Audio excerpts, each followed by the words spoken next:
Hey friends, welcome to another episode of Live Boldly with Sarah. Today we're going to be talking about transitions. Raise your hand if you are going through a transition right now. Look, I know it's the beginning of the school year for many people. It is perhaps you're in that middle age of life phase like I am. Or maybe you're in transition within a relationship or a job, a career, trying to figure out what that next step is. Maybe you know what that next step is, and you're literally just stepping forward into this new journey with maybe a little apprehension, fear, excitement. By the way, little pivot here. Did you know that fear and excitement land in the body much the same way? So many times when we are feeling fear about our transitions, we mistake it. It's actually excitement. It's simply that the two land in the same body much in the same way. And so a lot of times we think that where we're actually scared of something, we're actually a little excited about it. One way to be able to differentiate the two is go back to a time in your life when you really were afraid, right? Like, I don't know, for an example in my life, I remember when I was a little girl and we lived through a tornado. That was some serious fear. And then there's other times where I'm climbing over a mountain pass, like I will be next week on the Sierra High Road.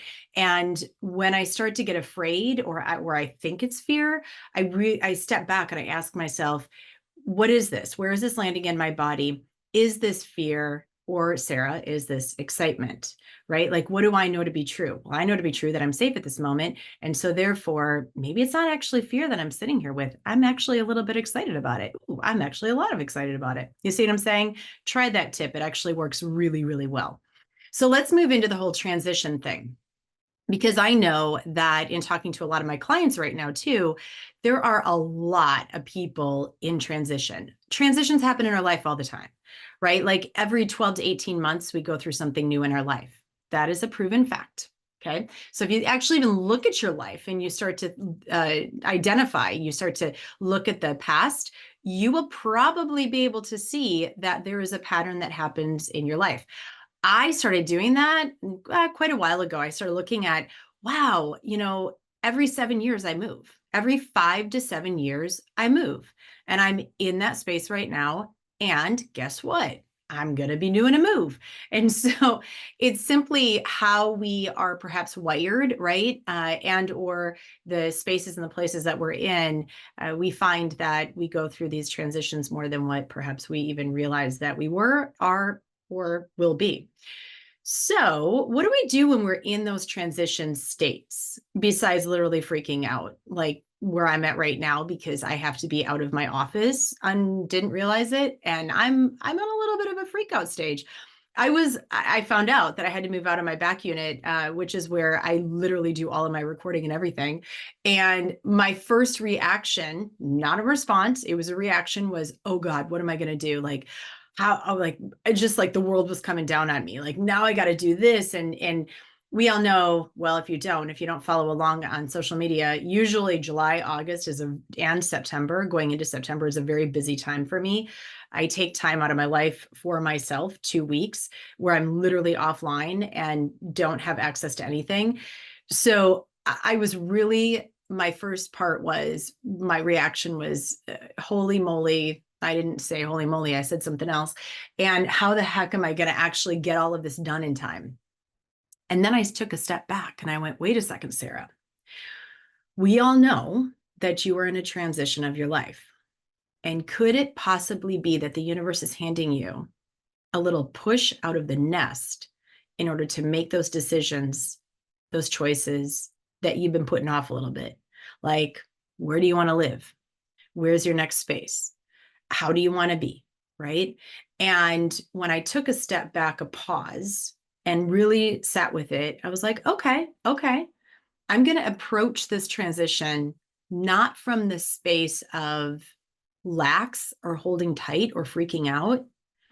Rather, I'm going to look at it and approach it with excitement, abundance, exploration, adventure. What's next? Where is this taking me to?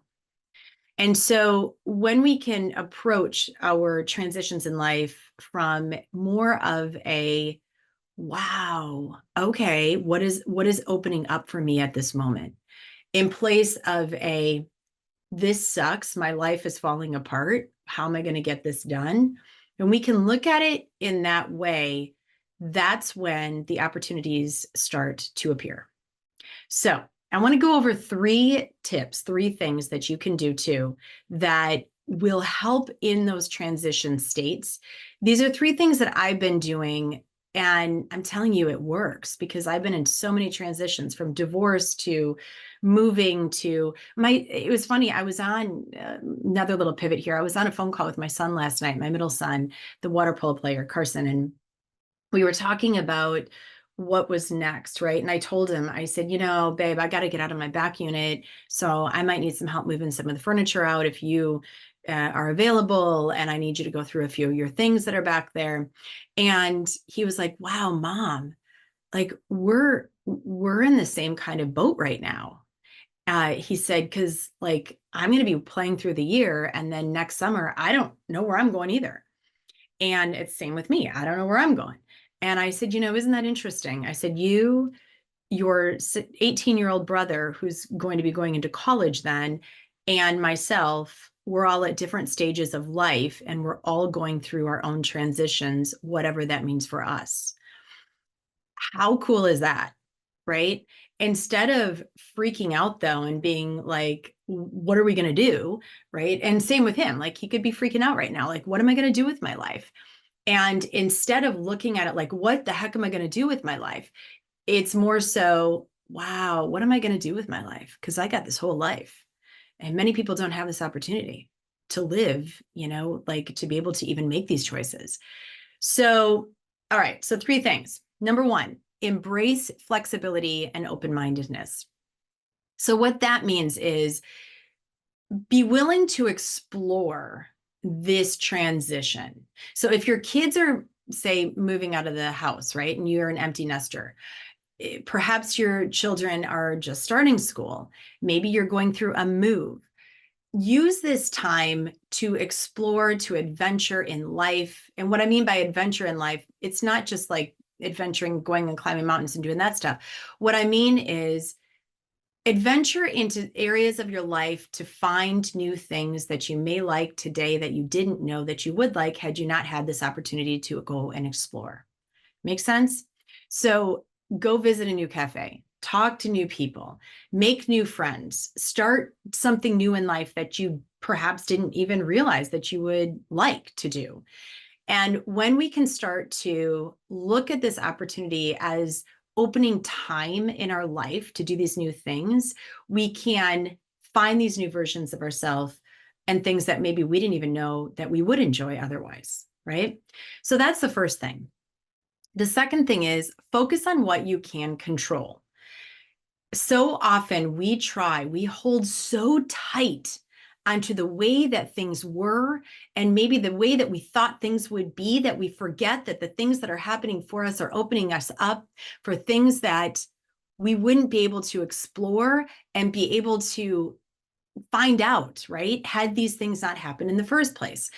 And so instead of holding so tight on what you thought, or perhaps, thought how things were or how you thought that things would be, lessen the grip and allow yourself to play with the universe and what's happening and how this is unfolding for you, not against you, how it's unfolding for you and your best life journey.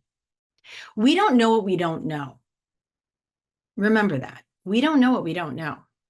And just because we thought that our life was going to be one way doesn't mean that it's not supposed to be the way that it is right now, so that it can unfold in the best version of ourselves and our journey. So that's the second thing. I mean, listen, I get it.